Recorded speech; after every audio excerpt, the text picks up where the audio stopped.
What's up, you guys? Welcome back to the Crimson Lounge, back at it again with some more Primordials bounty. Say hi, everybody.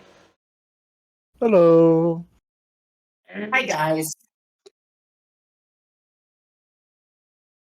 Hello. Am I heard?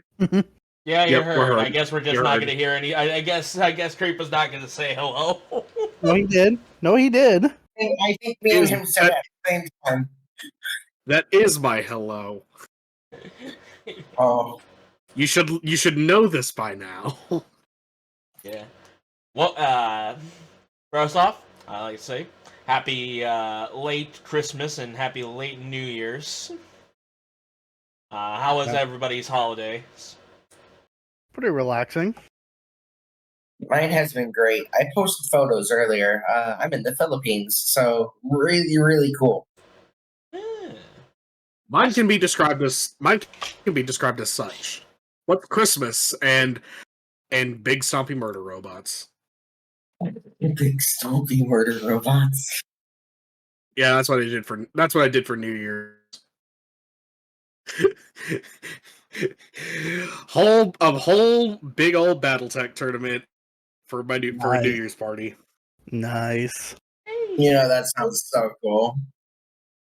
That's pretty good. It is fun because we get to play tabletop. We get to roll dice for like 7 hours. A lot of other stuff. Joke with each other and occasional war crime. Man, I was promised some Mage Wars before I left for the Philippines, and then the person that promised me it backed out like 3 turns into the game, and I was so mad at them. Wow. I made crack. Oh man, you gotta send some to me when I get to the States. To be more precise, I made a thing called Christmas crack. Yes, I know what you're talking about. Should you disclose the ingredients with the audience? Let's see here. I mean, if he wants to get on a watch list. Let's see here. Some methamphetamines. No. So Christmas crack is essentially you take some saltines, you put them on a baking sheet, you melt some butter and brown sugar to basically make a toffee thing. You drizzle that on top. And you get some chocolate chips, you spread that around as it melts. And then you put some toppings on it. I put walnuts on mine, and that's basically Christmas crack. You put assorted sweets and nuts in a toffee, and ta-da, you get Christmas crack. I'd say it's already sweet due to the fact that how much brown sugar is added on top. You can crush candy canes and whatnot and throw it in there too. Like Ugh. There's so many ways to fucking make it. Ugh. I am not a big fan of chocolate mint stuff. That's what my family usually does and that's when I found out I didn't like chocolate and mint. Yeah. So that's what I did for my Christmas, and that's pretty much it. I just stayed home. On one Christmas Eve, I went to my family's, played card games, and then left. That's about it. I can describe my Christmas in one sentence. I had a ribeye. Me too, actually. I took me and my girlfriend out to Texas Roadhouse. Hey. I think I had the most generic Christmas, mostly. Hanged out with family, enjoyed some relaxing time. Pretty much that's mostly it. I had a ribeye. And now I'm enjoying some good old-fashioned Christmas. That's all I can use to describe it, because that's realistically all that really of note happened. Yeah, well, I guess with that being said, shall we go ahead and hop back into the game? Might as well. Since it's been a while. Yeah, let's get the Kilma going.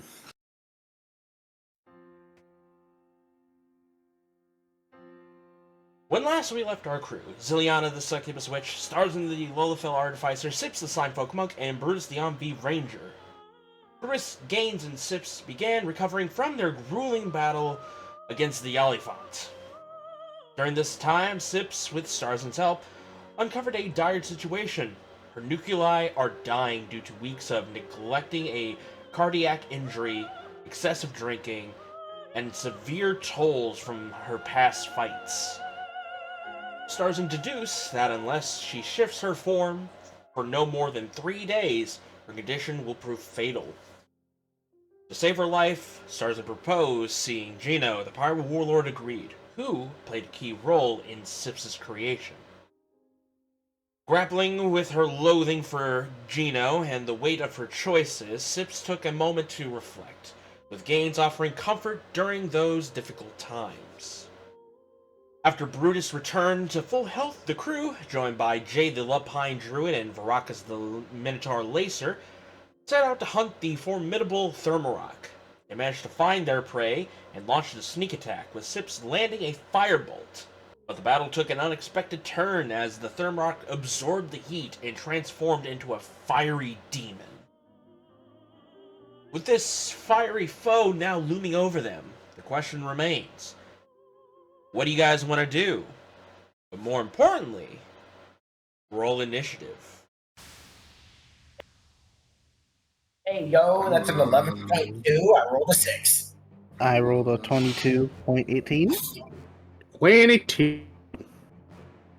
Alright.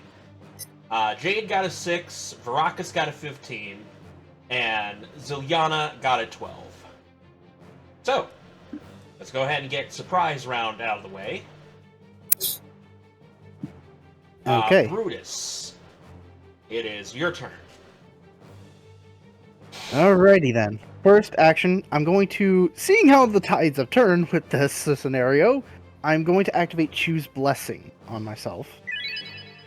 Ah, yes. Activating the charm of heroism. Mm-hmm. Garnering me 10 temporary hit points in the Bless effect for an hour, without concentration. Next, I'm going to use my bonus action to create myself some extra ammunition with Blades of Grass. So this brings up the fascinating question. What grass? I mean, there's got to be Grass, grass no- underneath all that ice and snow, right? Please tell me there is. Does it have to be living grass or dead grass? It just says pieces of grass or conifer leaves. How much of a dick do I want to be about this? None. I don't know. That's up for you to decide. I really want to. Just I remember, want to be I have a a- dick for the lulz, but fine. I'll say you got you. Hear me out. These trees obviously have leaves. Oh yeah, you could use the needles of the tree because because these are pine trees. You could use those. That does make sense. Yes, that would work just fine. Man, I want to be a dick. It sounds like a can't find hilarious grass. point. Look, you already did a surprise. Look, you already surprised us with the thermal demon, please. No, I do it for the funnies. Look, you can't find Lols. grass, but these trees have leaves. Well, no, they're pine needles. Yeah. Pine tree. My needle's still a leaf, technically. Yeah, It is? it's still a Oh, leaf. I guess that. Yeah, I guess Yeah, that's we true. conifer of leaves. Okay, so the spell works? Just to clarify, so everyone Yes, the understands. spell works. You can use the pine needles. He uses magical leaf, guys. Okay. I create my ammunition, and do I want to run closer? Do I really want to run closer? Be that guy? Well, I don't know. Do you? I can hit him with any range I am right now, but next turn. But I guess for now, it's best if I just stay my ground. No, wait, hold on. He might have a flaming. He might have fire breath. I don't know what he has now. look, I'm gonna say this. When in doubt, scatter. Try and true method. Hopefully you're ready to take the blunt. I will move my 30 feet so I am horizontal with him for the most distance of the lake, down southwards. You know what, I'll go 35.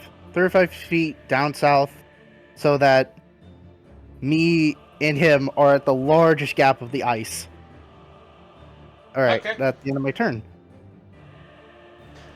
Legendary action. Because it does have those. Mm-hmm. He's going to go ahead and move 40 feet onto the ice. The ice starts melting. Does it? Surprisingly, no, it does not. Melt the ice underneath them, guys. Let's cool them off. I like he goes after me instead of you, Sips, who are the one who threw the firebolt. He Well, doesn't you know are the who's one in that's firebolt. That's true, I did move. That is Fair enough. Yeah, he also doesn't know who threw the firebolt. That Fair is enough. also true. That is also true. So yes, he will go ahead and He is move... gonna know who's gonna hurt him the most soon, though. Yeah, he's gonna go ahead and move 40 feet east towards Brutus across the lake. And that will be the end of his legendary action. Starzin, is your turn. Alright. Let me see something. Please tell me you have some fire and just Starzin. Well, I don't really have... Well, I do have fire, per se, just... Not really to the fact that we're going to want to use it to melt the ice, unfortunately. That is the, slight unfortunate thing, is that I do not have the capabilities to prepare my spells like that. Oh, let's... Wait, that's not... Well, that's not entirely true. I do have some fire abilities, just... None of them would be beneficial here. But what I can do is move about 20 feet to the left, eastward. On the edge of the lake or the pond. Yep, on the edge of the lake. Yep, on the edge. Is this a pond or a lake? I think this is a pond because of how It's a small pond. it is. It's a pond. Yeah, this would be a pond in technicality. Lakes would be much bigger. This is more counting towards a pond, yeah. I mean, hear me out. It is about 30 feet wide, though. But yeah, that's a pond. I'm about And to yeah, say, rivets- I know apartment complexes that have ponds that are bigger than 30 feet. I was about to Well, say, the- the pond that I the have classi- in my house is actually about around beyond 30 feet. Well, the classification for what counts as a pond and a lake are very vast in terms of depth, length, and such.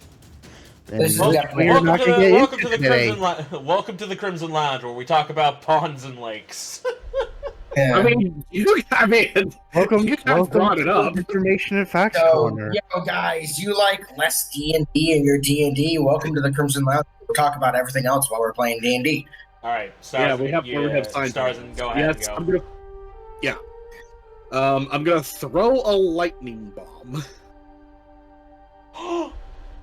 It's Yes, happening! I'm using. Well, I'm kidding. I'm gonna throw the damn bomb. Fucking edge me more, why don't you? Don't tempt me, baby.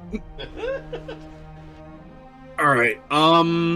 What was the roll I need to make for? Is it just a straight attack roll with like a modifier? So, yes, it is an attack roll. It is, yes, it is an attack roll. Okay, Let so me go ahead and pull out the thing real fast because we haven't really touched upon this in quite some time. But if I do remember correctly, you could make the bomb to where it could be a single target or an area of effect. And I think if you make it a single target, it's an attack roll. If it's an area of effect, you can throw it up to 30 feet, and it would do the dexterity saving throw thing. I believe that's how it worked. Okay, because the way this one works is it does 1d8 lightning damage, and then it has the dex save. Oh man, you still have his old bombs? Yeah, yeah. That's how much I've been forgetting. I have the old lightning bomb. Yeah, they should. His new ones do like an extra damage. Jesus. Do you want me to use the old dice, or? No, we have to use the old one because you didn't really ask for new ones. New ones. Okay, that's those are fair. Old. All right. Finesse. Oh, I guess I would add my dex to it. Yes, I think so. I believe so. And I don't add proficiency bonus with this because it's not a weapon I'm proficient with, right? No, yeah, I don't think you add your proficiency modifier to it. I think it's more of an improvised weapon at this point, considering you're not proficient. Okay. So 14, 15, 16, 17. So that's 17 will hit. Okay, so here's the. Okay, so do we add the dex save with the damage, or no? No, it does not add the. It does not add that. Okay, so it's just the damage. Yes. I was really hoping to get the extra dex save, but you know what? It's fine. 5 lightning. All right, 5 lightning. As you throw the bomb and hit it directly in at the creature, it holds it as it explodes as a crackle of lightning shoots out in all directions, zapping the Thermarock on the ice, dealing 5 points of lightning damage. And I'll use my bonus action to throw Static Bolt into it as well. That's a nat 20! Dang. Yeah. So that'll be 8, 9, 10, 11, 12 more points of lightning damage. Alright, as you snap your fingers and a bolt of lightning shoots out, hitting the Thermarock for a good chunk of damage. Alright, after that, I'm gonna have Rivet go his full movement that way. Well, further left, so he's gonna fly 30 feet out left.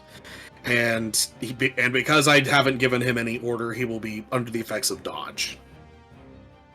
Gotcha. Okay, so I found the rule for bombs, and I was somewhat correct. When a bomb hits a target, so you make the roll, it explodes in a 15-foot diameter sphere and is destroyed. The bomb can be thrown at an unoccupied space within its range, which is 30 to 90 feet. Each creature other than the target within the blast radius, each creature within 5 feet of it, must make a dexterity saving throw, taking half as much from the failed roll or no damage on a success. Additionally, as a bonus action, you can empty some of the bomb's explosive materials to permanently remove the blast radius from the bomb, dealing damage only to the bomb's target. Uh-huh. So, you can either throw it at an area and it explodes, or you can throw it at the target and it'll, do the radius, so. Gotcha. I don't know how I kind of like the idea of, if you're going with the blast radius, you throw it at the space and then it explodes. And if you want to not remove that, you can just throw it, and if it hits, it does the damage. Yeah. You want to go with that ruling? But or? Let's... I need to think about it. Alright. Is that all you're doing right now? Yeah, that's gonna be my turn. Alright. In that case... Legendary action. Let's go. Yeah, legendary action. It's gonna go ahead and jump 30 feet off the ice No. and land in front of Starzin as he bangs his chest, as he lets out a roar, as you can feel the heat wave coming out of its mouth. Hello there.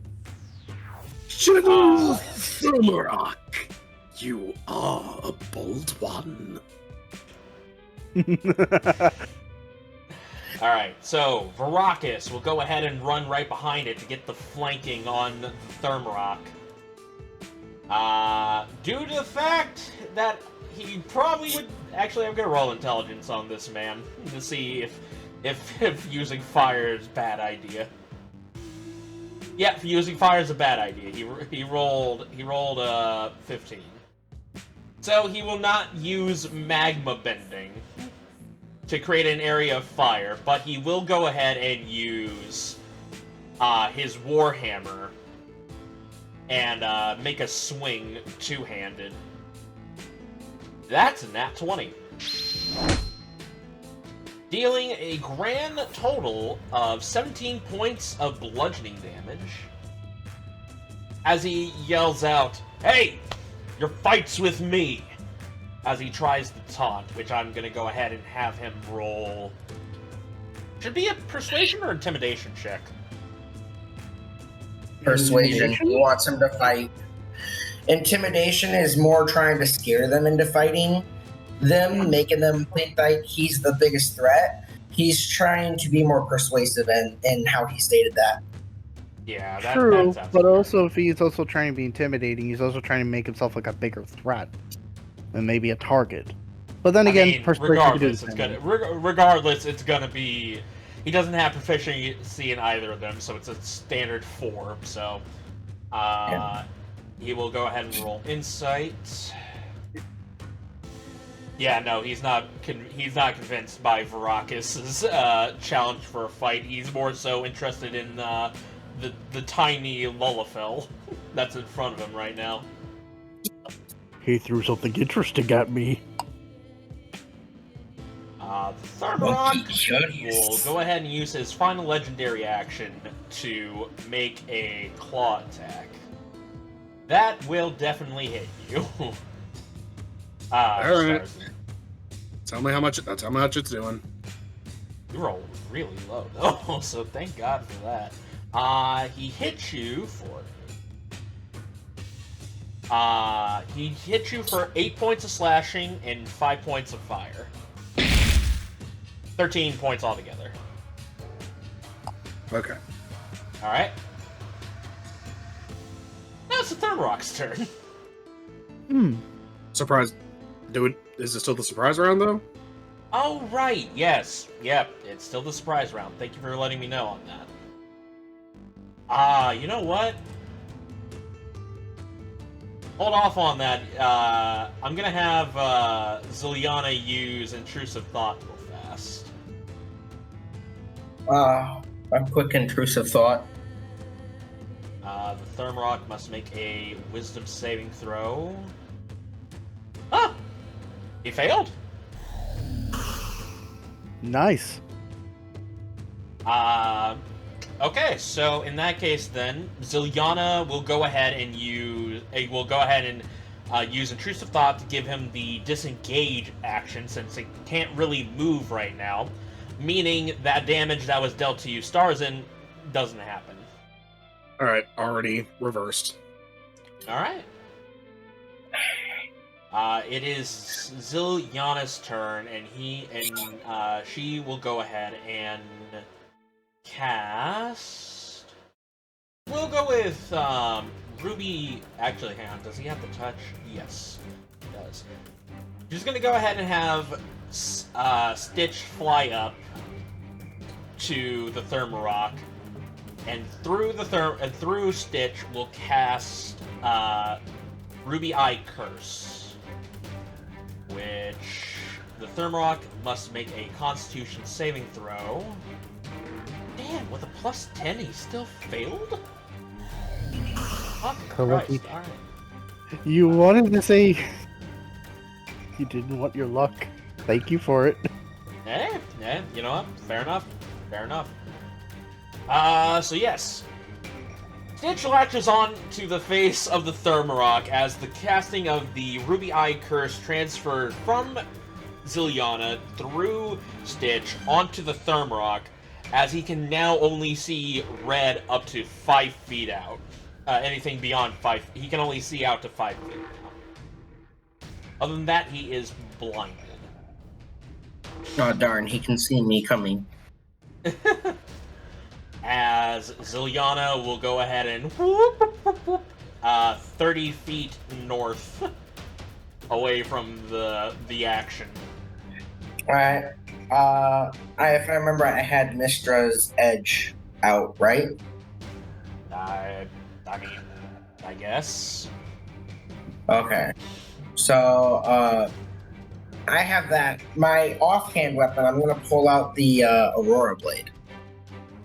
Wait, hold on. Technically What? speaking, your surprise action was you casting the fireball. Do you want it to be that? I think that's how we did it previously, so yes. However, that does not mean you cannot move or use your bonus action. You still have basically your main action was taken up with you casting fireball.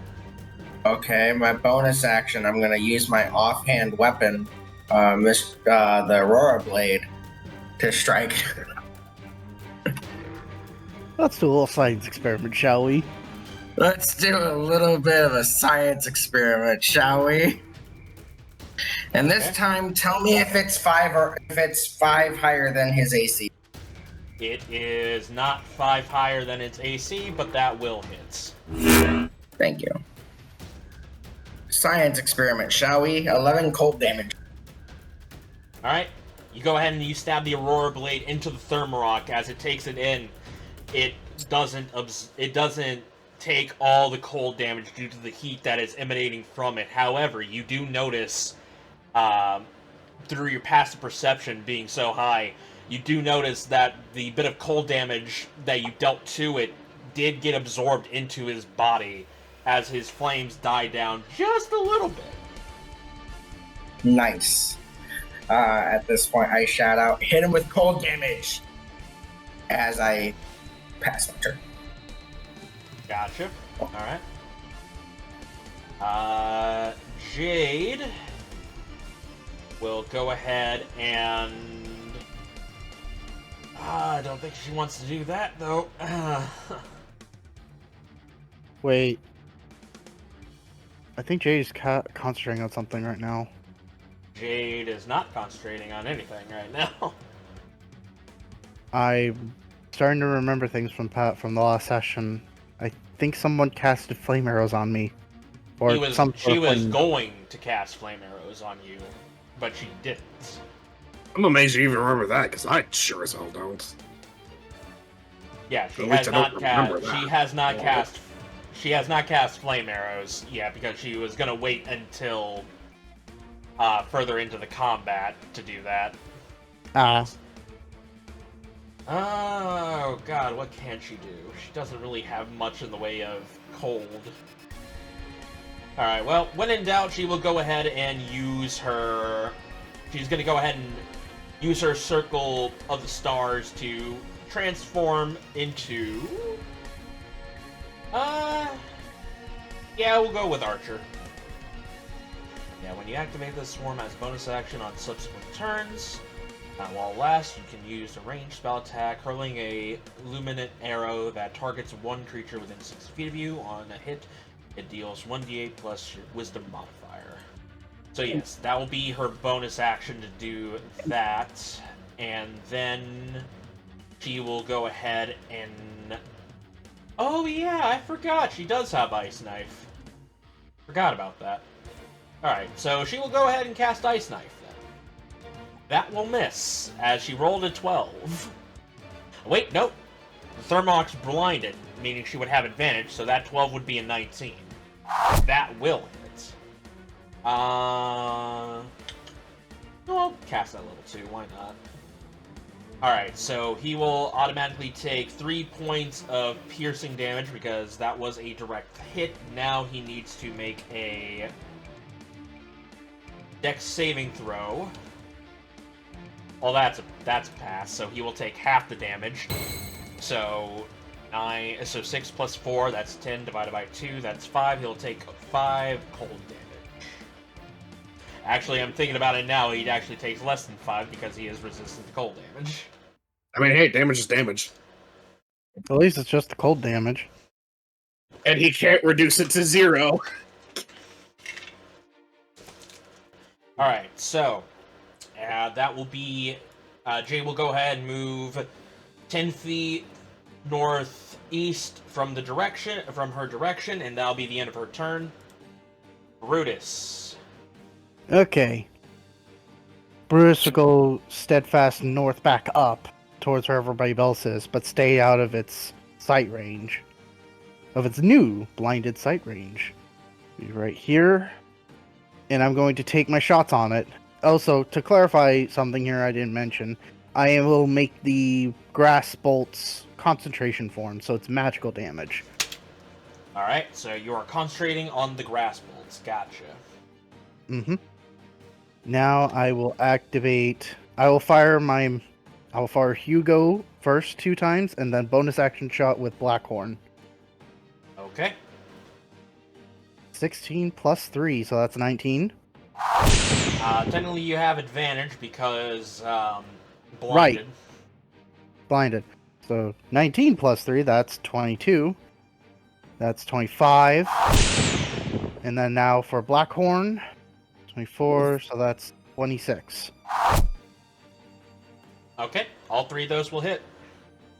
8 piercing, 6 thunder, 7 piercing, 2 thunder, and 14 piercing. Pretty good set of damages, I'll be honest. Yeah, pretty good. So altogether, you dealt 37 points of damage. Nice. Before the end of my turn, after I heard Sip say hit it with cold, an idea struck Brutus a little, and he yells out towards Jade. Jade! Yeah? Remember that spell? Better ready to cast it on me. Are you sure? Yeah! Okay. That's the end of my turn. Okay. Alright, so that's the end of your turn. It will go ahead and use its legendary actions now. I thought it was out. It technically was past its turn when it came to Oh. So. Right. We're going by that logic. Alright. Yeah, he will go ahead and use his legendary action to make a claw attack on Starzin. Oh boy! Oh boy, indeed. This is going to hurt. You can't hurt me. You want to bet? I mean, yeah. Pull the trigger. Well, I am pulling a trigger. I just am adding up. I'm just doing some math real fast. Shoot me. Alright, that'll be 33 points of damage. Oh, that's definitely gonna be over half. Yep. So go ahead and roll me that con save. Con save. Natural 20. Alright. Wait, that's the second 20 I rolled in a row. I think the dice gods heard our conversation last night. I think they did. Although, with that being said, I did roll a natural 20 on the claw. Yeah, and I nat 20'd the same. Damn. Lick me. But And I'm regardless, still alive. You're still alive, but that still fucking hurts. I can take it all day. Starzin, it is your turn. You got slashed across the chest by this monstrosity. Well, this is definitely not a situation I need to be in, so it is time to disengage. Disengage. So I will go 15 feet north west. And well, I don't have anything on that department outside of my healer's kit, but I'm not going to do that because that requires an action specifically. So, yep, I'll just bonus action static bolt and start moving and get Rivet into position. Okie dokie. Which remind me the range that is the range of magic missile. I think 120 feet, but I could be wrong. Okay. Well, if it's 120 feet, then that answer for range is ultimately going to be yes in this fight. Yeah, 120 feet for magic missile. Okay. Let me get static bolts. Fucking, I'm being scatterbrained a little bit. Okay, static bolts. Well, that's what I get. That's what I get for calling it.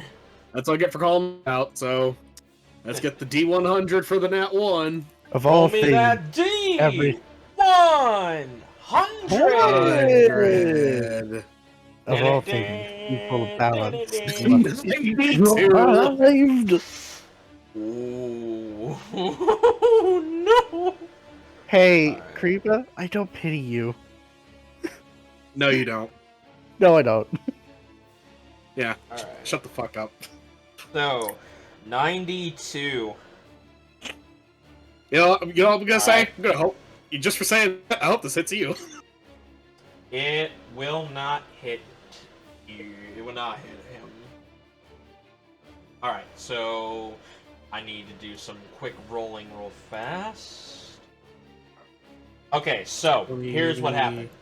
As you begin to fire a static bolt, you put too much magical energy into it to the point where it explodes, dealing a grand total of 21 points of force damage as it blows up directly into your face as you are sent flying 10 feet backwards as Okay, you so skid I'm right across there. the snow. As you are technically unconscious because 21 points of damage. Yep. Alright, so I guess that's the end of your turn. I mean, there wasn't anything else I would have been able to do if I Wait a lived minute. anyway, so. I want to ask something here. You moved Rivet before this whole thing happened. Was Rivet right where you landed? No, I moved him. I know. No, he wasn't. Okay. Even before the movement, he wasn't.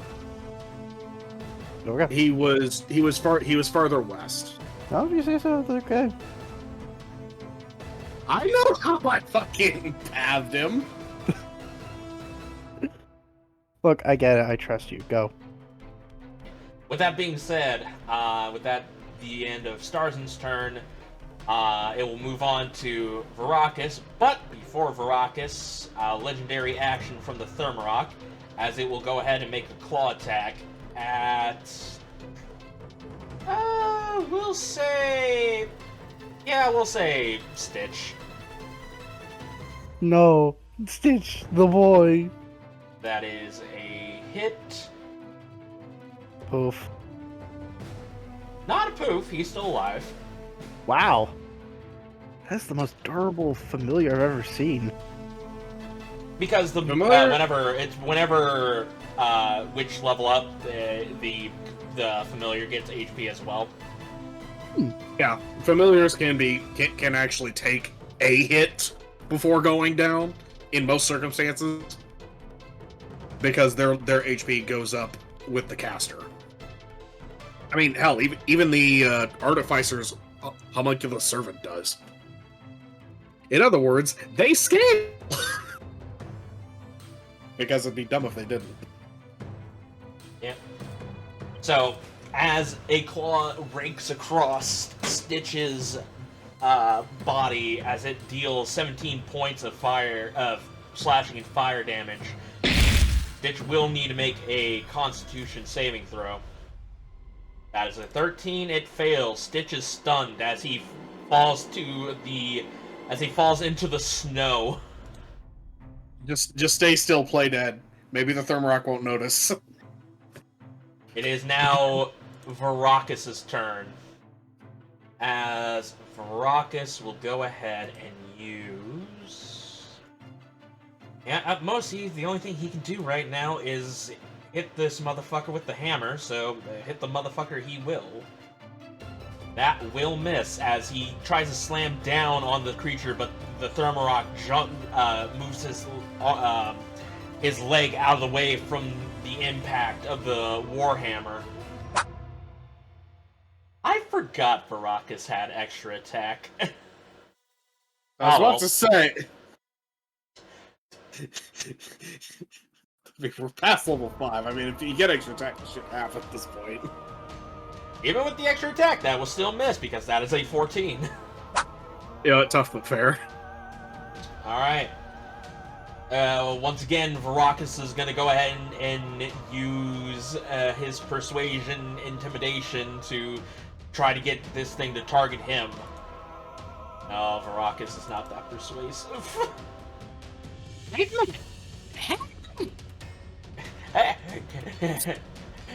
Kill me! Kill me! No. Starts slamming his chest, being like, "Kill me! Fight me! I'm here! Fight me!" But that will be the end of Varrock's turn as he fails to persuade the Thermarock to fight him. It is now officially the Thermarock's turn. So, one claw attack into the gut of Stitch, as it then poofs out of existence. Rip Stitch. For the umpteenth time this whole game. Rip I mean to be Bozo. fair. It's a familiar. He comes back. He just keeps coming back. Now, the claw attack into Sips. Oh. Will a 20 hit you? I think it meets. Let me double check. I think it meets. Yeah, I see a 20 in the AC area, so... Yeah, I have nothing else. Go on. Alright, so that will hit then. You will go ahead and take... Give me a high number. Give me a reason. I mean, it's gonna be 19 points of damage. Oh, that's enough of a reason. I'm gonna do the thing. What's the thing? Deflect attacks. Gotcha. Alright, roll me a d10. I will roll a d10. 7 plus my level, which is 6. So that is 13? 13? How much damage did you say he does? Well, it's plus your monk level plus your dexterity. Oh, wait, that's plus 5, so it's 18. How much damage did you say he dealt? 19? I'll take that. Alright, so yes, you go ahead and you block most of the damage, only getting 1 point of damage in onto you. But he will go ahead and use his third attack to make a bite. Lower than 20. Lower than... Now that's gonna hit. So you get hit for 19 points of damage. I've already divided the fire damage. 8, 9, 10, 11, 12, 13, 14, 15, 16, 17, 18, 19. Alright, he knocked 20 points of damage off of me this turn. Yep. Zilyana, still concentrating on the Ruby Eye Curse, will go ahead and cast... Yeah, I think she'll go for a Eldritch Blast on this one. As she fires 2 beams of Eldritch Blasts. One of them is a 22, and the second one was a nat 20. Nice. Hitting the Thermarock for 18 points of damage.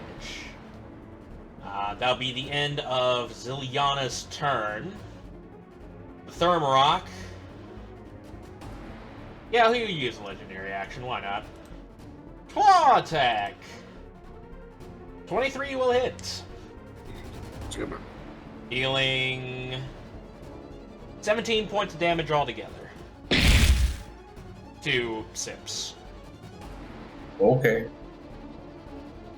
It is now... Sorry, What about my turn? Yes, it was your turn. Sorry. Wait, that means I'd have my reaction. No. No. Never mind. Yeah, it was It did before. Zilyana, then in between, then now it's you. So you have your reaction back now. Cool. I swap blades around.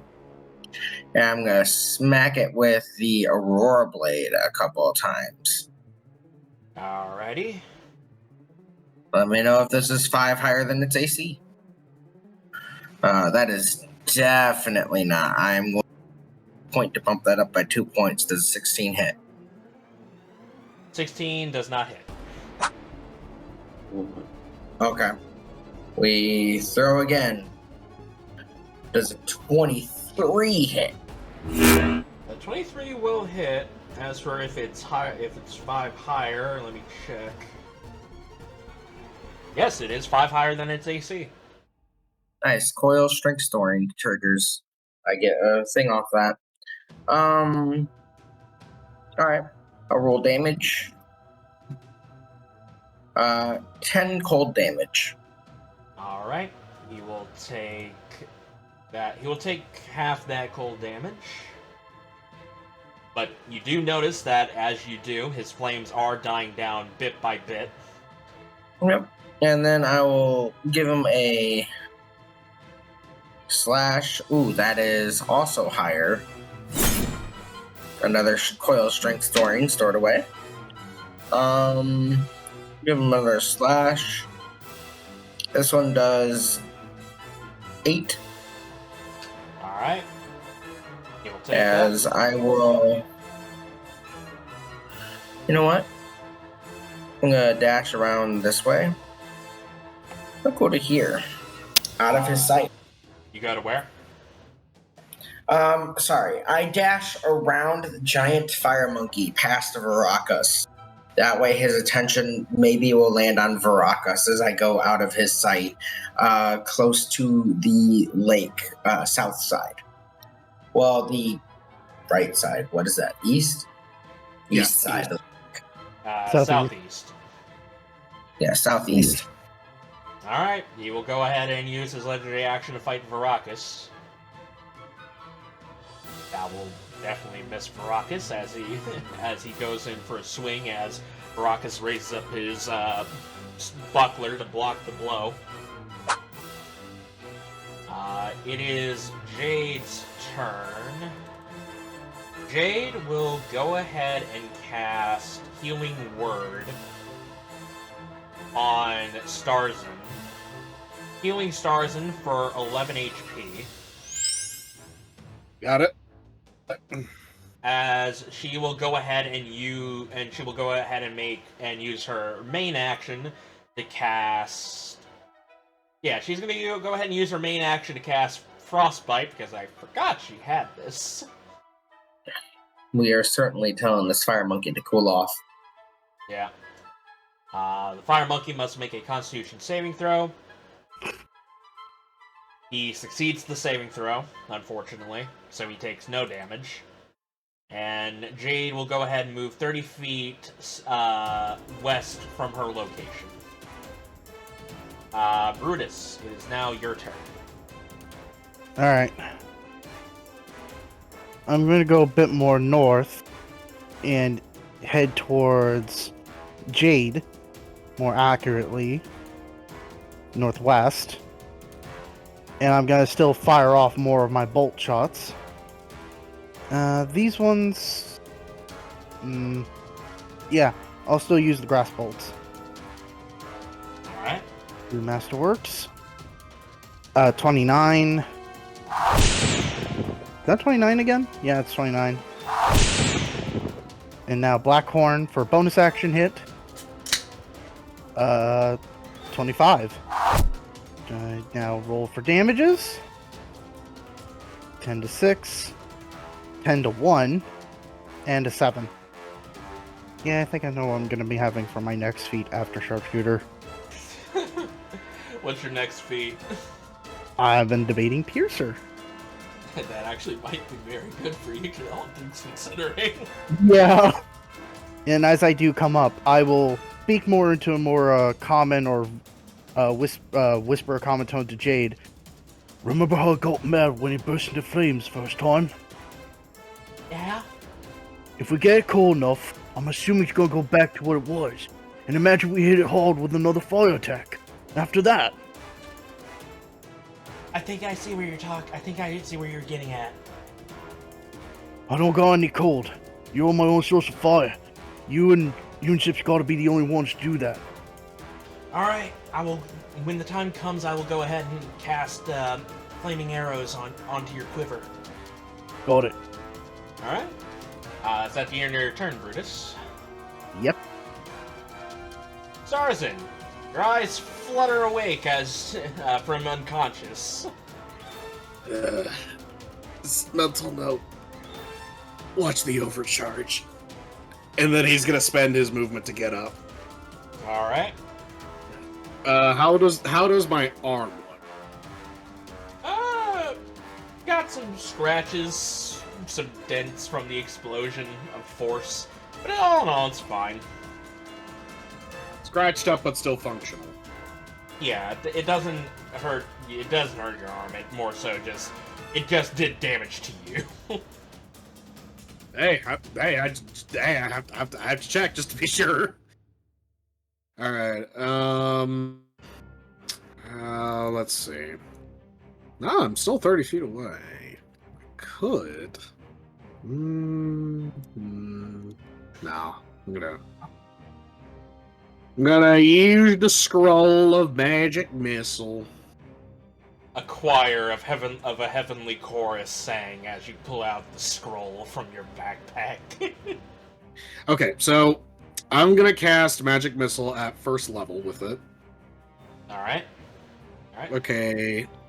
A 1, 2, and a 4, which, I mean, all 7 are gonna go to the one target that's actually Plus, in range. So it is 1d4 plus 1, so 7, 8, 9, 10. So you did 10 points of damage altogether. Alright, cool. As you pull out the scroll and read the incantations, 3 bolts of force juts out of the paper as it disintegrates in your hand, as it hits into the back of the Thermarock, as it looks bewildered trying to figure out where that attack come from due to the haziness of the red eye with the ruby eye curse. Alright, and then after that, because that was my action. Rivet is going to keep flying around 30 feet eastward and then move southeastward towards the rock we were initially behind. Still have my bonus action. Alright. Bonus action static bolt. Okay, 11's not going to hit. Go. 20 will hit, though.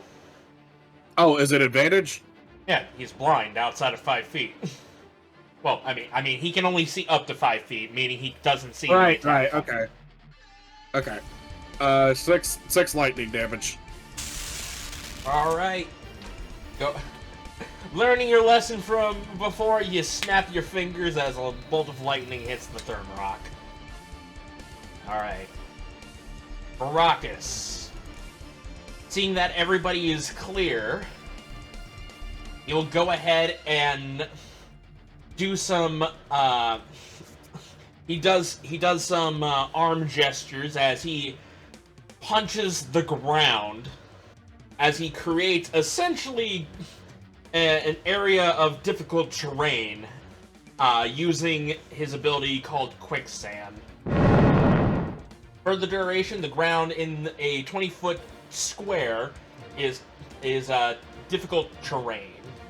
The creature in the area, when you initiate this form, must succeed a strength saving throw or be grappled by the quote-unquote ground until the form ends. The creature, a restrained creature by the ground, can use its action to make a strength check against your key save DC. On a success, they are free. All right then. Nice. So he is doing his best to make sure that this motherfucker does not move. Right, so Thermark will go ahead and make a strength saving throw. That will succeed, unfortunately. Okay, so yes, he is still able to move, but he's in difficult terrain. Raucous will go ahead and move 20 feet back, which will take an attack of opportunity from the Thermarok, but will miss as he raises up his buckler and gallops backwards to meet up with Sips. Alright, now time to see which way the Thermarok goes. Alright, he will go ahead and move northeast from his location. And within his sights, he will see Brutus and Rivet. The Thermarok, seeing the Gator Man, will go ahead and take 2 claw attacks. Alright. Both of those missing. Ooh. He will go in for a chomp. That Hey, that's will my hit. thing. Wait, that's my thing. Hold on. Wait, As you that's will- my thing. This is gonna hurt so much, but you will be taking 30 points of damage. Ow. At least 10 of those is taken away by my temporary hit points. Yeah, that's true. You basically Oh. reduce the fire. You basically null and void the fire damage. I'm good. Ah! Oh, that's my kind of thing! Wait, Oh no, no. no. Hang on, You don't bite me. I bite you. hang on. Zilyana can still use intrusive thought, so let's hope this saves you. Oh, I hope. Alright, making a wisdom saving throw. Nope, that succeeds. That was worth a try. Yeah. So yes, it takes a huge chunk into your side as you can feel the heat of it. Basically, is like you feel the piercing of the bite, but you also feel the cauterizing of the wound as the heat from its fangs are burrowing into your flesh. Oh, that's not fair. My bites don't have fire. With that being said, Zilyana will go ahead and go. Maintaining on the Ruby Eye Curse. We'll go ahead and cast... You know what? He's gonna go ahead and pull out the whip and cast Booming Blade on it. That is a very smart and interesting strategy. I mean, we haven't seen her use any whips, so... True. Aww. Miss. That's a miss. I mean, unless anybody wants to give her an inspiration. I don't got any. Do I have one? I'll do it. I think it's I'll you do and me. Yeah, it's Sips and I'll Starzin that have it. inspire. Alright, so she will go ahead and re-roll this then. Okay, that will hit. Alright, so she goes ahead and cracks the whip as it grapples around the well, actually, no, she's not gonna grapple. She will just go ahead and let it hit, though, as it gets hit for, initially, 3 points of slashing, 1 point of thunder, but with the booming blade, an additional 3 points of thunder damage. Dealing 7 points of damage altogether, as she will then go ahead and back up 15 feet. Because she does not want that smoke. Alright. Sips, it is your turn. Aye, aye. Let's see. Yeah. You said he's blind out to 5 feet, right? You can see up to 5 feet. He is blind outside. Okay. So, my ranged Mistral Edge attack. Is that only one time, like my full action to do that, or is that just as an attack? I can attack like 20 feet. As an action, you can make an attack roll up to 20 feet with the following effects. Okay. We're gonna run up The wielder behind him. The wielder can make a ranged attack roll against an enemy within 20 feet. I'm gonna run up behind him. And I'm going to slash him a couple times with the Aurora Blade. One hand. Is this at advantage? No, because he can see you. But I am flanking. You are flanking, so yes. And there is a trifecta. Technically, yes. Yes, so +2.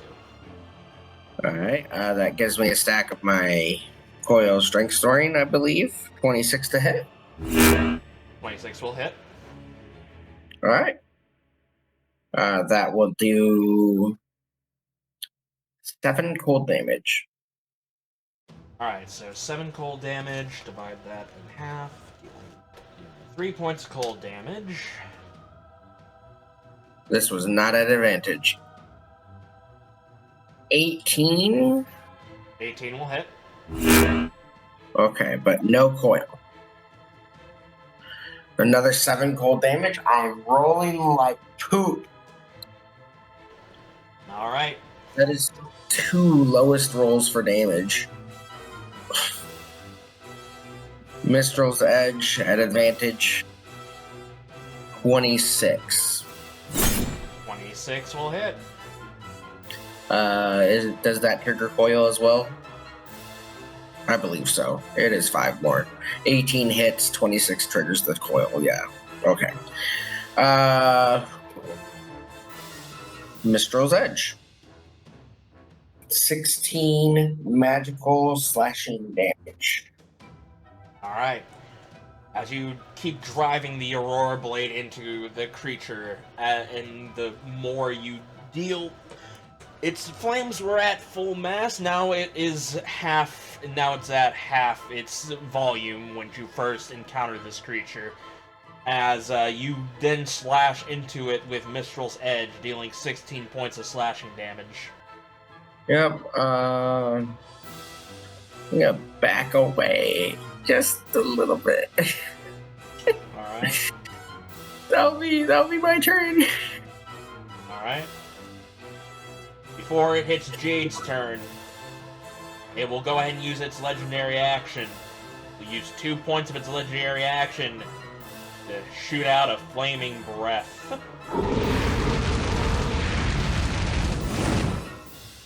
Wait, maybe he could be smart enough and find the trajectory you ran away. Nah, not really. He's gonna breathe on you. You think he's gonna think of the trajectory instead of shooting the breath at the one in front of him that he can actually see? I mean, I could also hope and say he might melt your. If he for him to melt Rivet, well, if Rivet passes Rivet, well, depending on how the cone or AoE works, it's either going to be one or the other. Realistically. Well, and honestly, if he's going for the homunculus, I mean, yeah, the homunculus has done jack shit. But Brutus, you will need to make me a dexterity saving throw, and so I does Jade. expected as much. Oh, so and Jade? Jade's in the cone. it's an AoE boss. I thought it was a line. My apologies. Well, a line is technically an AoE. I you know what? That's fair. I can't really be mad about that. That's technically an AoE. 23. Oh wait, I have bless. Let me roll a d4 real quick. I didn't activate bless on that part. Ooh, 23 plus 4. Make that a 27. Yeah. All right, with a 27, that will succeed. However, Jade rolled a 7. That fails. Ooh. As he lets out this breath of fire as it sweeps over you two. Jesus, that actually is gonna... This is gonna suck for Jade. But for you, Brutus, you will be taking 23 points of fire damage. Oh, that's the good end. I'm scared of the bad end. Well, if I had to guess, the bad end is about 46 points of fire damage. While Jade takes 27, knocking her out. Damn it. That's bad. And now I gotta roll. Now I gotta roll severity. I gotta roll a lingering injury for. We gotta. You know what I'm talking about. Yeah, roll for con save. Yeah, rolling the con save.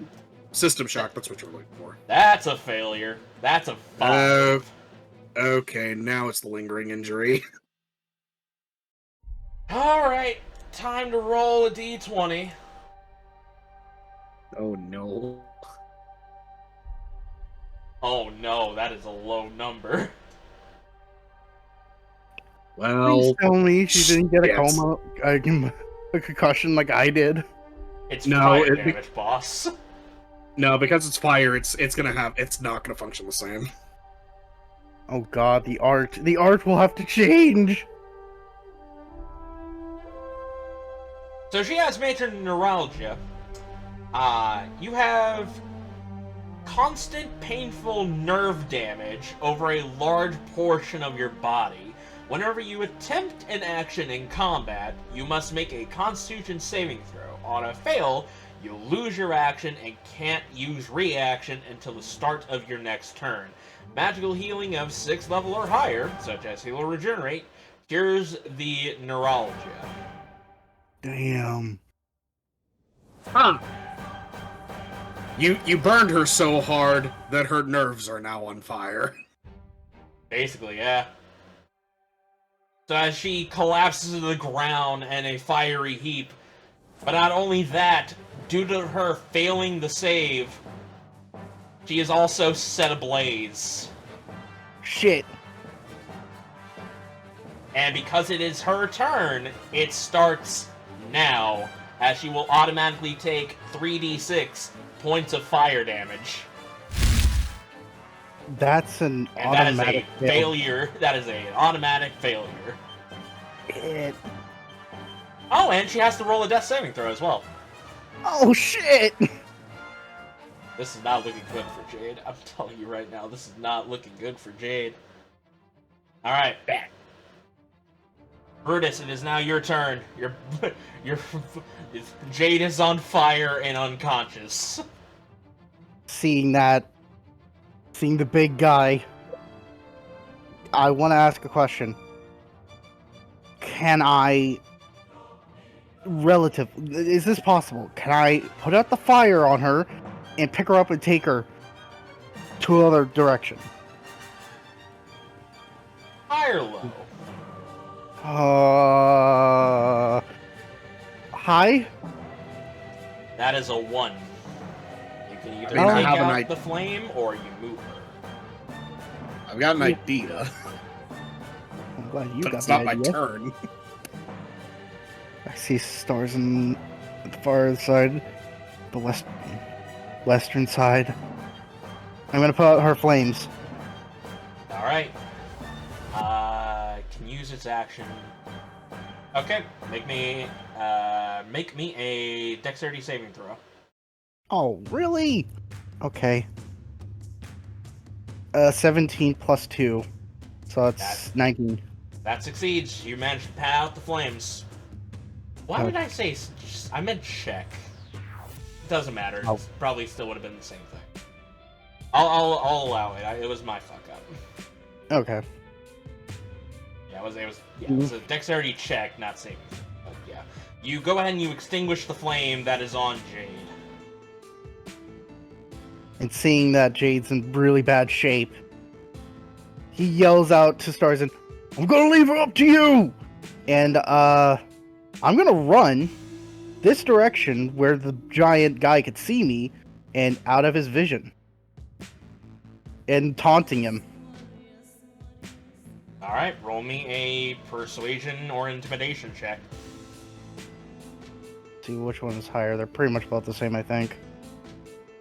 Yeah, they're the same. I'll do persuasion. 19.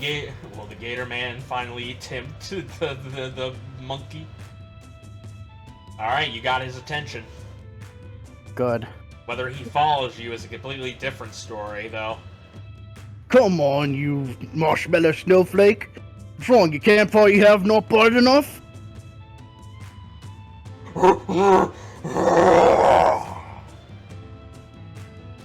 That'll be the end of my turn. I hope I did well. We'll go ahead and use its final legendary action to move. Alright. It will go ahead and move. It's gonna go ahead and move east. As he moves 15 feet and sees you finally. Ah, great. So it moved willingly. Yep. Yes, he takes damage because of the booming blade. Yep. Booming blade will proc. Which, if I scroll up, it will take 11 points of thunder damage.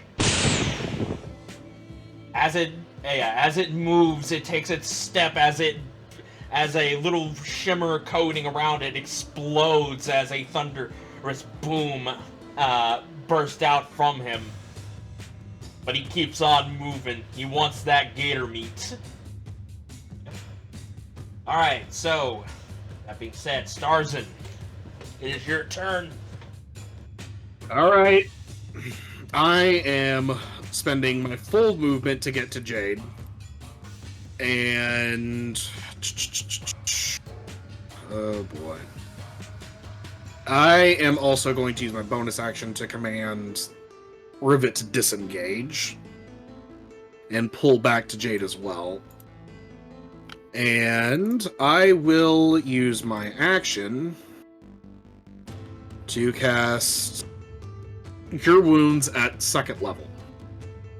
That will be a 13 plus 15 heat points of healing. If I'm correct, that would be 28, yeah. Alright, as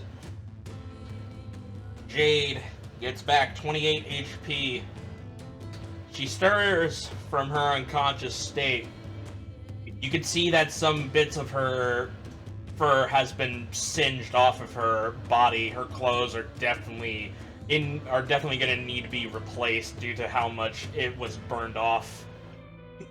As she's stirring, I just say, "I got you, Jade." How? As she's trying to move, you feel that she is she winces in pain every time she moves her body.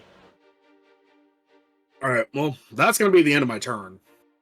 Alright. Varaka, seeing how his plan didn't go as what he thought it would, he will go ahead and start running forward. As he will go ahead and slam down the Warhammer onto this creature. That will hit, dealing 8 points of bludgeoning damage. As he goes for a second swing, that will also hit, dealing 10 points of bludgeoning. And that will be the end of his turn. Gator gator meat right here. Yeah. Thermarok's turn. He is tempted by the gator meat. He will go ahead and hack and slash with his claws.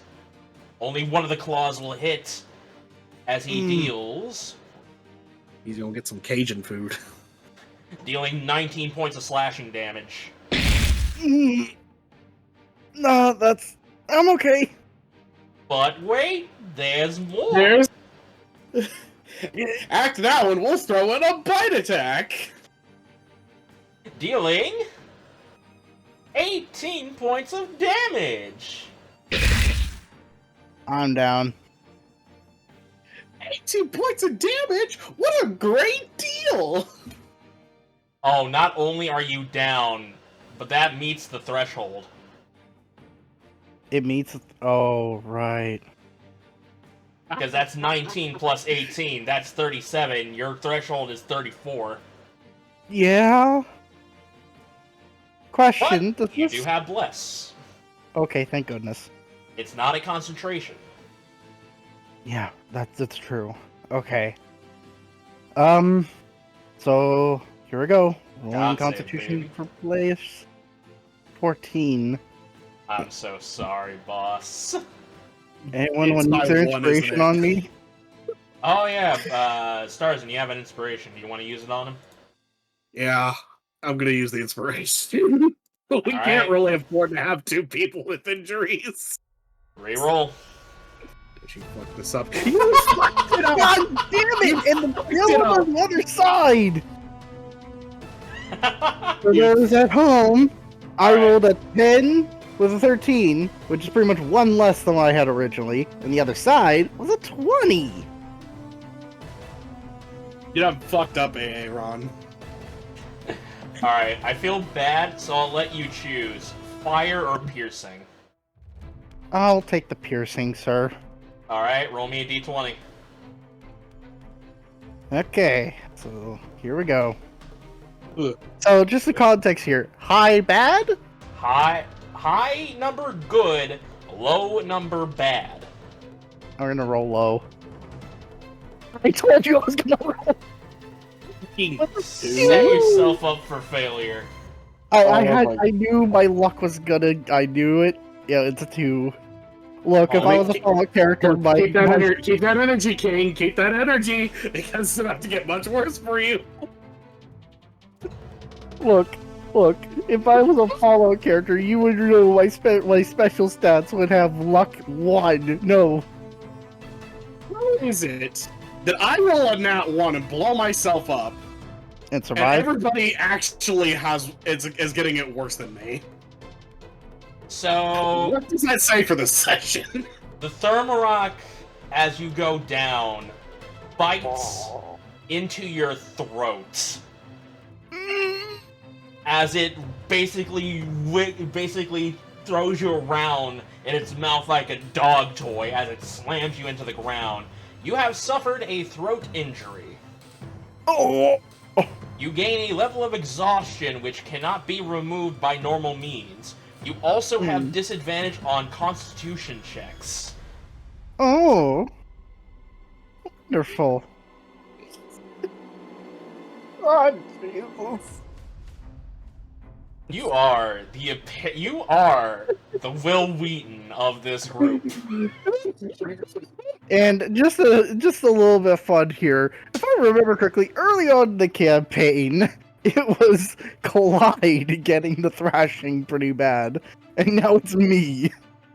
Thank Hey, you, boss. You tempted it with your sweet alligator ass. Hey, look, at least I took it away from Jade. I'm happy with this outcome. Alright, well, as you're happy with this outcome, as you're unconscious, bleeding from the throat, that'll be the end of the... Hold off on that real fast. I highly doubt this is gonna work, but Zilyana would have to make the attempt. She just has to. Intrusive thought. Oh, This might save you. intrusive thought. This is probably gonna fail, but this has to save you. Nope, that's a succeed. It was It rolled a 25. Intrusive thought. Alright, so Zilyana will go ahead and cast Eldritch Blast from the distance that she is at. Both of them will hit as, both Eldritch Blasts will fire and hit. One will hit it for 2 points of force damage, and the second bolt will hit it for 7 points of force damage. I'm gonna move around, get flanking. You're going over a rock? Okay, I have enough movement speed. But I can go around either direction. There we go. So, I'm gonna move around. I'm gonna get flanking. Could pick him up, but that'd be my action, I think. I'm gonna hit the Thermarock twice with Okay. advantage with the Aurora Blade, as I'm going to try to. Yeah, I'm going to try to slash at it. Trying to get it to get it to get off of Brutus. 20 hit. 20 will hit. Is that 5 higher than its thing? No, it is not. Alright. And then I'm gonna roll damage. 15 cold damage. There's the big dick damage. Holy smokes, I've been trying so hard this whole time. Alright. It will go ahead and take 7 points of cold damage. It hasn't cooled off yet. Holy smokes. It's close. It's really close. 24 to hit. 24 will hit. Alright. I'm gonna do something crazy. I'm gonna do 3 levels of imparted force onto this attack. 14 cold damage plus 7 imparted force. Alright. It'll take 7 points of cold. And then it will take 1, 2, 3, 4, 5, 6, another 7 points of force. Yeah. It also makes a strength save to resist getting knocked away versus my key save. My key save being 16. Alright, because you... Alright, as you stab the Aurora Blade twice into the Thermarock, you see as its flames finally die down, the flames that were in its chest and on its head just disperse into cinders as it becomes its original form. And because of that, it loses its proficiency to strength saving throws. It rolled a 13. I think that fails. And he gets knocked away 30 feet. As he flies backwards. As he flies backwards on the ground, sliding across the snow. Is giving an ally a potion a bonus action or an action? Giving an ally is an action. Can I reach into my bag, pull out a dart? I mean, you can. Alright, I'm gonna pull out a dart. I'm gonna throw it at him as a bonus action. Alright, that'll work. 25 hit. Oops. Ignore the 11. It would be rolled with disadvantage because it is beyond 20 feet. Okay. It still hits. Alright. So, yes. Yeah, 6 piercing damage. Alright. You go ahead and you throw the dart into the creature while it is still down, dealing 6 points of piercing damage, which is divided in half because it's a non-magical item, so it'll take 3. Is that all you do? Yes. Jade's turn. She will go ahead and get up. She will use her bonus action to shift into the chalice. That is not it. Yeah, into the chalice. Whenever you cast a healing spell with a spell slot that restores hit points to a creature, you or another creature within 30 feet regains hit points equal to 1d8 plus your wisdom modifier. She will go ahead and move 25 feet over to Sips, as she will then cast Cure Wounds as her main action. She'll do level 1. So, Sips, you get healed for 15 points of HP. And, Brutus, you get healed for 9 points of HP.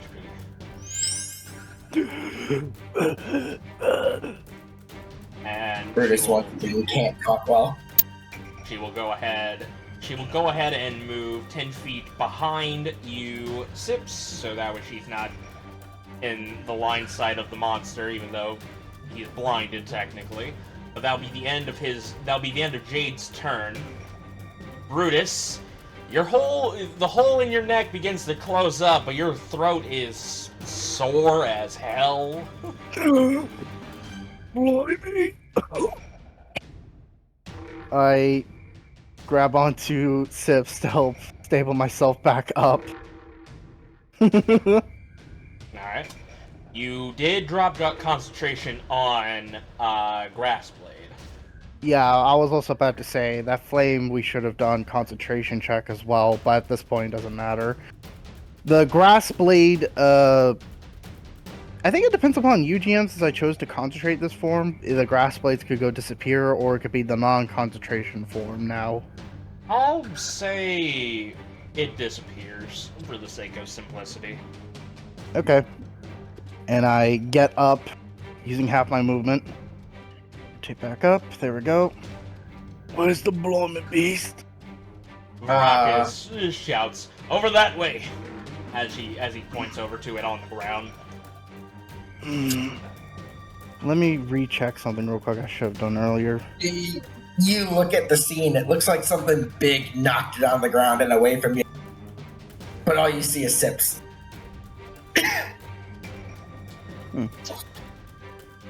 Yeah, that is true. As a bonus action, I think I do have some. Yeah, I do. I'm going to use... Where is it? I thought I had a potion. Oh, no, yeah, I do. I'm going to use one of my greater healing potions as a bonus action. That'll be 44 plus 4. Okay, I'm back to 25. That's a more manageable one. Oh, that clears my throat better. And I have half movement right now, so I only have 15 feet, right? That is correct. I am going to go down southwards, using the big rock we were nearby as cover. And I am going to use and whip out the Blackhorn crossbow in my hand again. And I'm going to use its effect to deal psychic damage onto it. Yes. As an action, the target can target one creature within 30 feet, and they must make a Wisdom saving throw. On a failure, they take 3d6 psychic damage and blind for 1 minute. They can repeat the save at the end of their turn.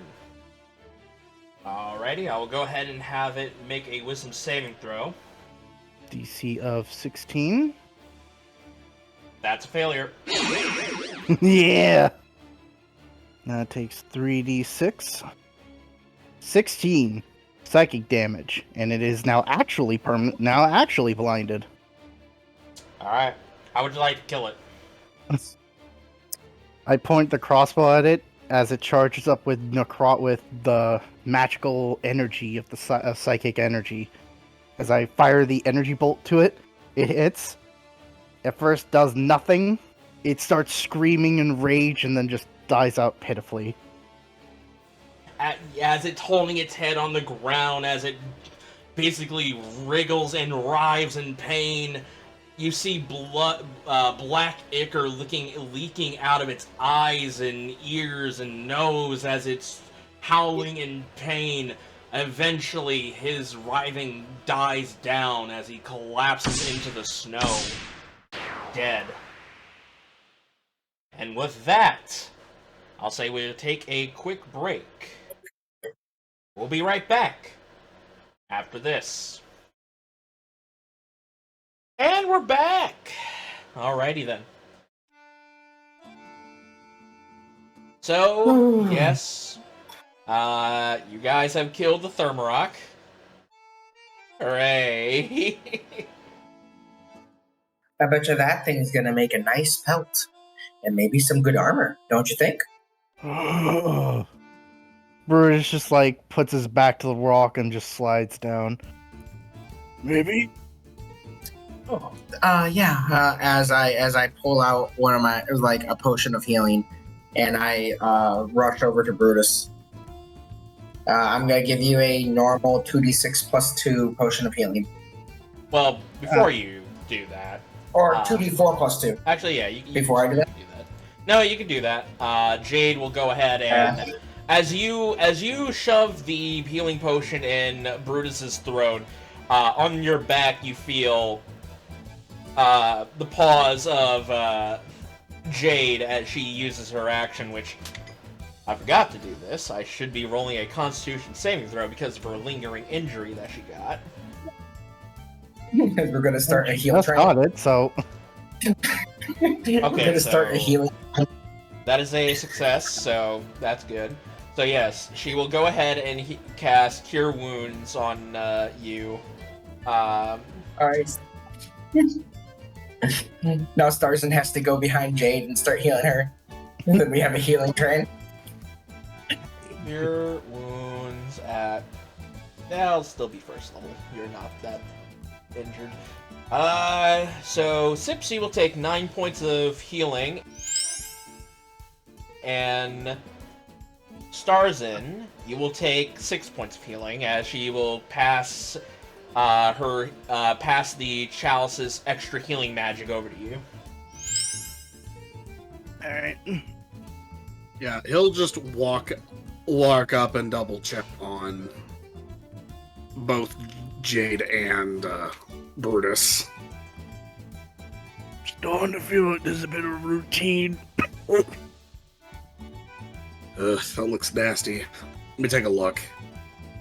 He allows him to check his throat. Probably there's a decent hole in there. Slowly. You should really let us handle the monsters more often, Brutus. You don't have to put yourself in danger every time. God, I didn't think of it.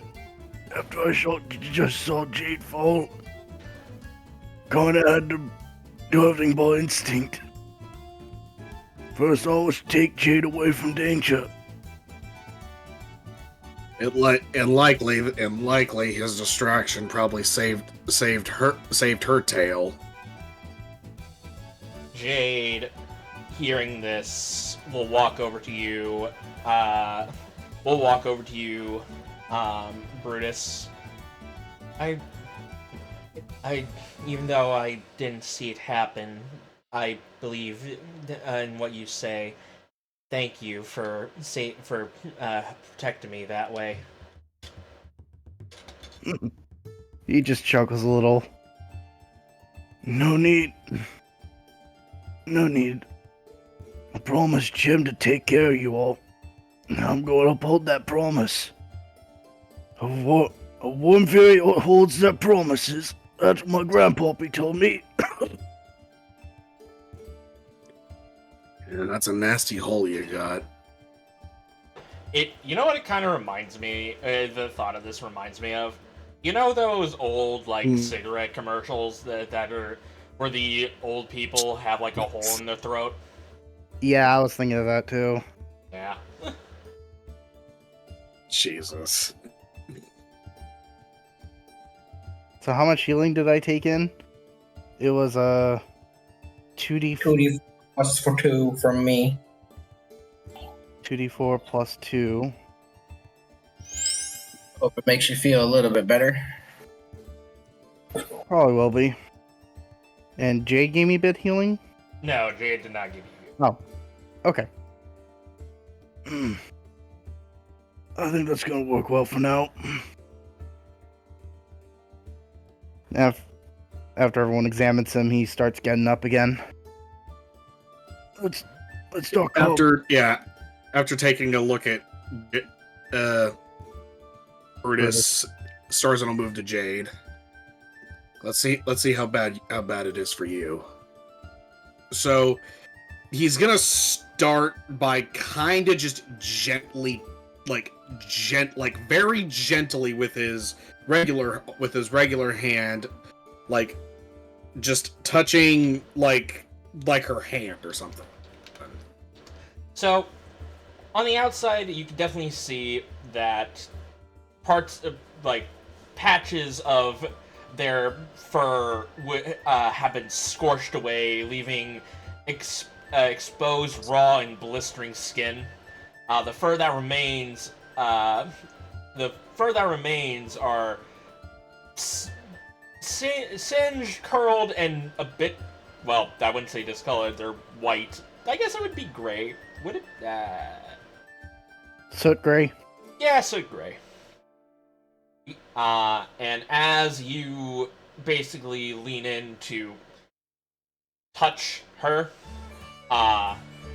she's definitely wincing more so than, like, the mere touch of you touching her is just, it feels like she quickly backs away as she holds herself, like, okay, ow.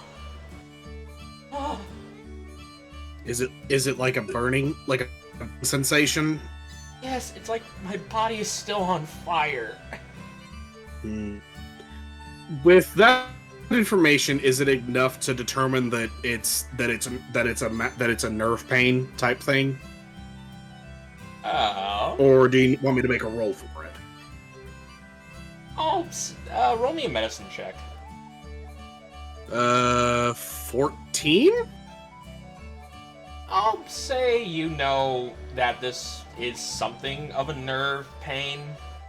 Basically, the heat from the flame set something, basically did something with her nervous system to the point where she feels a burning pain in the affected areas that were caught on fire. But possibly worse, causing even the slightest touch or movement to result in unbearable pain. Yeah. I will say though, she does smell good right now. It smells like Wow. rabbit. Cooked rabbit. Wow. Very tasty.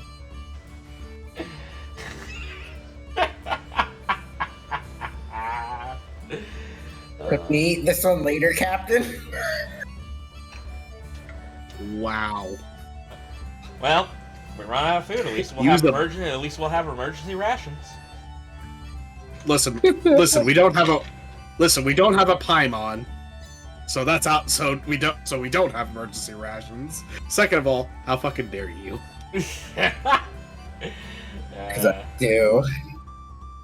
Anyways, Starzin just kind of thinks for a minute and processes the information. Well, what kind of answers that? Your that blast of fire did something to burn your nerves, and now all of your nerves are practically more or less damaged from the heat and are going to be almost in a constant state of pain. Varacus will go over. I think we need to, as soon as we can, teleport her back to the ship. Yeah, we need to get her back to the ship ASAP. The sooner we can get her back on the ship and Akane working on her to soothe her nerves, the better. That's the only way she's gonna heal. Brother's most decision. As for you, we need to figure out how to get that hole in your throat patched up. It's pretty patched. It's just more so it left a very large indent or scar, scar into his throat. It kind of left. Well, I mean, yes, but it's also just gonna be like it's gonna be scar tissue, but it's also going to have some internal damage that might take longer to heal. From how you described it. I'm feeling a little drained in my My throat feels very sore. Besides that, I think I can keep going. I like the concussion I had last time. Well, I'd say this is exactly any better, but yeah, I really can't say that this is any better. All right, do we want to carve this thing up, or do we just want? Do we want to get this thing carved up and get going? Well, let me see if I can even carve it up first. This is my first fiend. Bruce will slowly get up and make his way to the Thermarock's corpse. See if he can carve it up. Starzin's gonna go with him and give the help action. He will order Rivet to stay close to Jade just in case. Alright, I'm gonna try and carve it up. Alright. Because it's a fiend, it's actually, I think it's going to be different for this one. So, no survival? I don't think it's going to be survival. If I remember correctly, I think it might be Arcana, but I need to look that up real fast. Here we go. Actually takes, religion. That is an interesting choice. Okay. Oh, at least I get the help action, but this one's not going to be that good. This will be help action with a -1, regardless. Okay, how many carves do I get? It is a large creature, so you get a total of... you get to make 3 checks. Alright. Here's the first one. 19. Second. 9. And a third. 20. Thank goodness for the helps, thanks. Carving would have been really difficult without them. Oh wait, -1, so it would be 18, 8, and 19. Okay, so the first one was a 19, correct? Is an 18 technically, because of the exhaustion. Right, because of the exhaustion. Good on you for remembering that. Okay, so that, I believe, is a success, because the DC...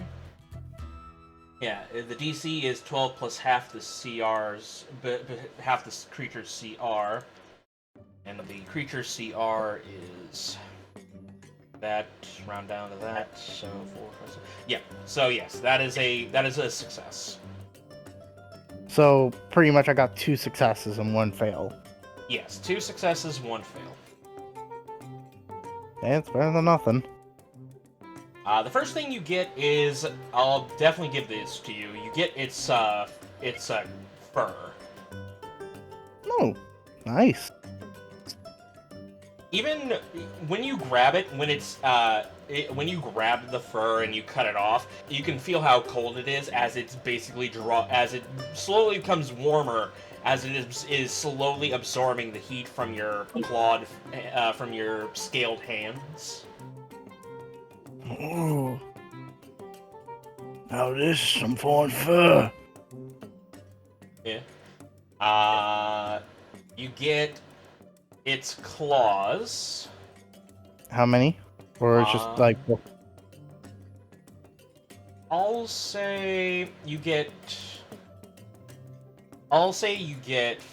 4 of its claws. I'll count 2 per unit. Okay. So you got the fur, you got 4 of its claws, and the last thing you're gonna get is its core, like its infernal core. Ooh. I pull it out. Now I'm just like, yeah, this is a new experience for me. But I got some good ones. And I show this core to Starzin. And and by the way, something as note as you carve away on this creature, You do see the fact that it's you do see that it begins to liquefy, like the body begins to liquefy and becomes black ichor before eventually it fades away. Yep, definitely a new for me. Never seen a creature decompose. Decompose. Thank you. Decompose that quickly. Zilyana flies over and says, honestly, this is nothing new. It happens all the time with extraplanar creatures coming to the material plane. It's no different than an elemental coming from their primordial plane to here, and when they die, they become dust or anything that resembles their element as they pop back into their primordial plane. Same thing with demons, devils, and Yugoloths. When they die, they'll become black ichor, and they are sent back to the infernal hells. Honestly, the only way to kill them is if you kill them in their home plane. Huh. Well, that's good to know. Well, let's just hope this thing isn't capable of holding a grudge, because otherwise, I'm not gonna look forward to seeing it again. Odds are it's probably gonna be there for a long time. It's probably getting demoted. Demoted? Oh What yeah. me? It's a rare thing that happens, but I know that some of the Archfiends tend to demote their subjects if they come back from the material plane, failing to wreak as much havoc as they possibly could, reverting them back to basically a previous form of what they were. Interesting.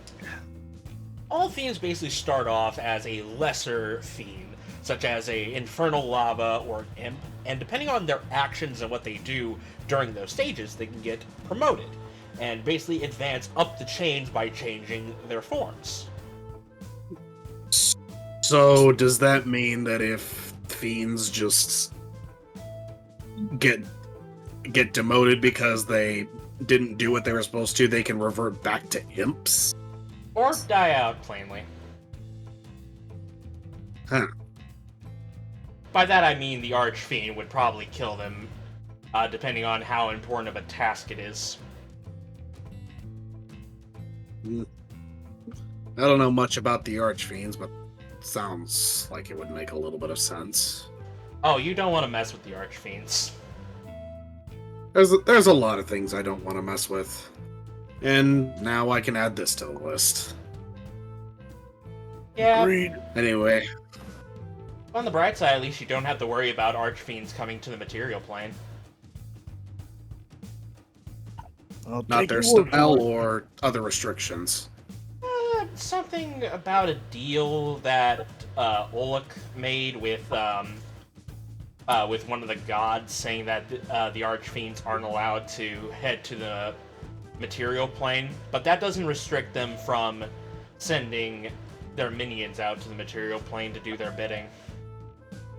Would I know enough to know that fiends are very deal-based, and once they take a deal, they have to honor it? Roll me a religion. 21, my friend. Okay, I say that's enough. So, depends on the fiend. Demons don't really care for deals. They care for mayhem, carnage, blood, and flesh. They thrive for battle more so than dealing with deals. Devils are the ones that do. They're brutal. Not common. Yeah, they're brutes. Yeah, it's devils and Yugoloths that tend to do dealings. Right. Even then, a devil will find loopholes to get to benefit the deal in his way and screw over the person that's, on the other side of the deal, while Yugoloths have the ability to essentially break the deal if it's deemed that it is, not worth the reward of the deal. Mm-hmm. So fiends Right. don't do deals. Devils do deals, but we'll try to find loopholes. Yugolovs can break deals. Huh. Well. If they were forced into a deal, that sounds like their MO. Not sure the extent of how that particular deal is, but then again, I'm not a participant in it, so probably best I don't know. Honestly, I don't care about it. It was just something I heard of. Hmm. Yeah, and my knowledge only goes so far in most things. Mostly just what accepts deals and what doesn't, and how they try to rig it in their favors.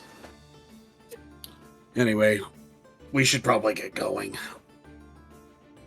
Oh, so something of note: the fur will have two. Actually, the core will not have an expiration date because it's more crystalline than organic. Mm-hmm. The fur, on the other hand, I believe does has an expiration date on it. Okay. So at least needs to be Makes sense. treated so it can last longer. So yeah, because it's fur, it will take roughly 10 days to expire. Okay. Okay. As for how much it weighs, I was waiting for that. the fur is 30 pounds. Ooh. The core is 5 pounds. And the claws are, I'll say, 2 pounds. I thought that's what you meant by 2 per unit, because I thought a unit was a claw and 2 was the pound. Yeah, so one claw is 1 pound, so 2 pounds per unit. So altogether 4 pounds. Okay. Alright. Alright. So while you were doing that, Zilyana was setting up the teleportation circle with the medallion. Yep. Hold on. I think I should come with her. Well, I'm thinking about it. After doing that call, I realized I know exactly up my speed. I'm worried that might pull everyone else down. Besides, if I get treatment right away while you all just doing some traveling and getting some information if the penguin's been done or not, by then I'll hopefully be recovered. That's it. That might be a bit tricky, but Cap, what do you think? Do you think we should let him do it? Or, yeah, I'm saying this. Force a habit. Because On's not here. I mean, knowing On, she would probably say, if you want to, essentially. On is definitely the one that's always been like, it's up to you if you want to do this. I think it's a good idea. Mm-hmm. I think On will actually commend that idea as well. Kind of like, that is smart, and if you need to call me back, you can just summon me back like the others. Yeah. So, yeah, she's fine with this idea. So, alright, she will go ahead and set the circle up to where Brutus and Jade will be teleported back to the ship. As that happens, Zilyana just looks back. So, who should we bring with us this time? Well, let's see. It's probably going to take us a bit to get to the next area, so we could probably sit somewhere for a day or two if we so desired. Let me think. With Brutus out of action, we need someone with ranged capabilities, and with Jade out of action, we would need another reliable spellcaster. How about Iris? So, So what I'm hearing is Iris and Metra. Hmm. I think that might be a good idea for right now. Alrighty. As she goes ahead and inputs as an hour goes by, she inputs the two that she wants to teleport back to here, as she directs both Brutus and Jade to step in the circle. As the two of them get in, they begin to glow as they are shot up into the sky like a beam of light like before, as two other beams of light hit down before you guys, and before you are Iris and Metra. As they appear, Iris is like, "Sup? What did I miss?" Just a demon. Just a little fiendish encounter that left a couple of us banged up. Oh, well, can't be all that bad, can it? Well, he Starzin just kind of scratches the back of his head with his metal arm. Well, Brutus has a hole in his throat, and Jade's got nerve damage. Metra just puts her hands over her mouth. Oh no! I hope she'll come out all right. Well, from the little bit I was able to gather from it, it shouldn't be too permanent as long as Akane is on top of healing her and making sure that, you know, she's getting treatment. Because otherwise she's just going to be in a constant, and I do mean a constant state of pain. The rest of us are aren't as terrible. Just a few scrapes and bruises here and there. Well, let's hope everything turns out all right. Well, for now we just need to keep moving.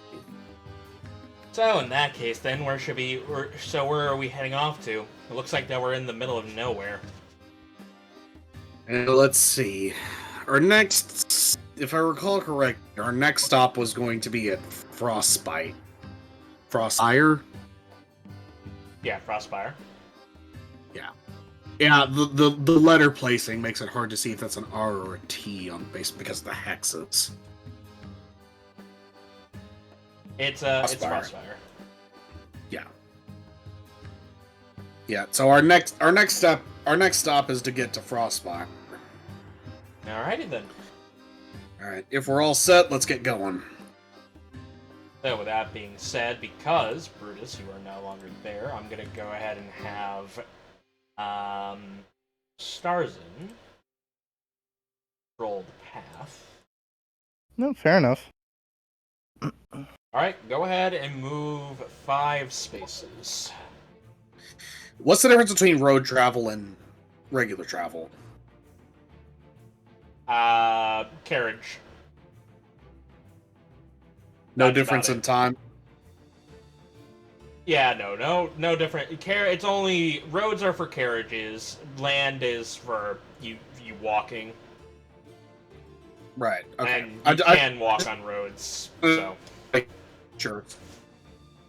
Well, I just wanted to know if it was going to be more efficient to go north to the road or just go straight east. it's up to you. It would just, same amount of time each way. We'll just go straight east. All right. Somebody roll me a d20. I got you. 16 is what we rolled. Okay, so as you guys travel, Verakus goes ahead and brings up a conversation. I must say that was a harrowing experience back there. Never fought a fiend before. Can't say I've ever fought a fiend either. Although, I must say, I am actually glad we didn't really kill it. Why do you say that? Back in the monastery, we were taught to incapacitate our foes, then kill. Which is a bit unusual considering the lands have drastically changed from based off of what our teachers have taught us. Hence why I was relieved that we didn't kill the fiend and more so sent it back to its own plane. We advocate I think I know what you... Yeah, we advocate for peace more so than violence. I think I know what you mean by that, considering Akane gave a lot of the similar mentalities. I believe it's a lot of a pacifist type mentality. Does that sound about right? Yes, it's what we were trained. From the tabaxis of the fire monasteries to the minotaurs of the earth monastery to the grippleys in the water monastery and the kenku in the air monastery, we all believe in peace and the way of pacifism. I think that is admirable and it's good. It's good and admirable that there are still people in this world that try to advocate for that. Yes.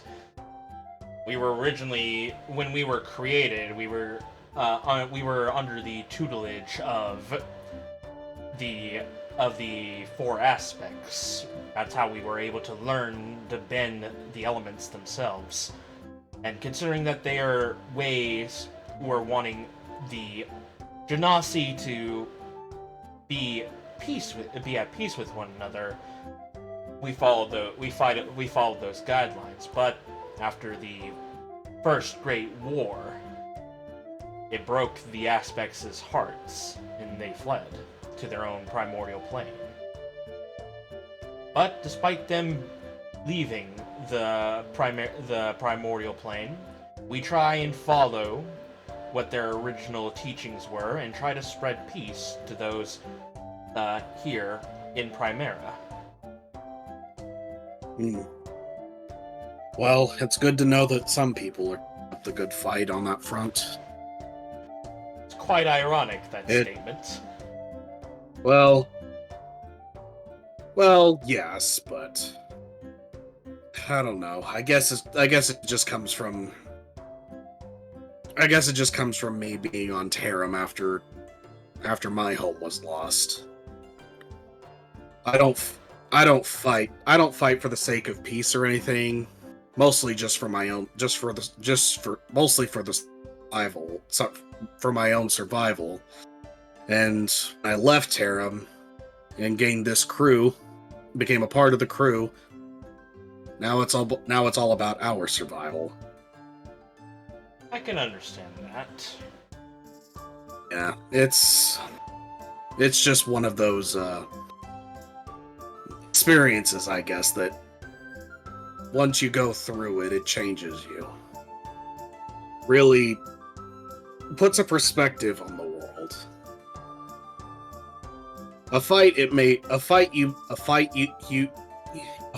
the monasteries may be a fight, but nevertheless a good one. And just because it is a fight, doesn't mean that it has to be a violent one, or one where they seek to subjugate the opposing side.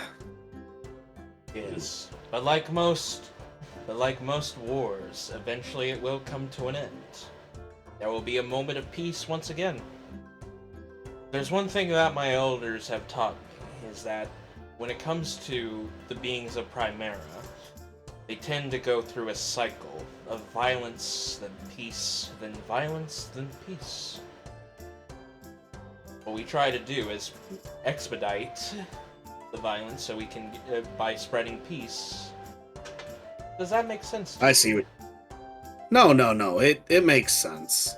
Personally, I would prefer the method of breaking the cycle so that there is some level of peace, but I also know that is a very difficult thing to do, and it would require, and that doing so would require changing the hearts of the kingdoms themselves, both the Leviathan Empire and the Phoenix Kingdom.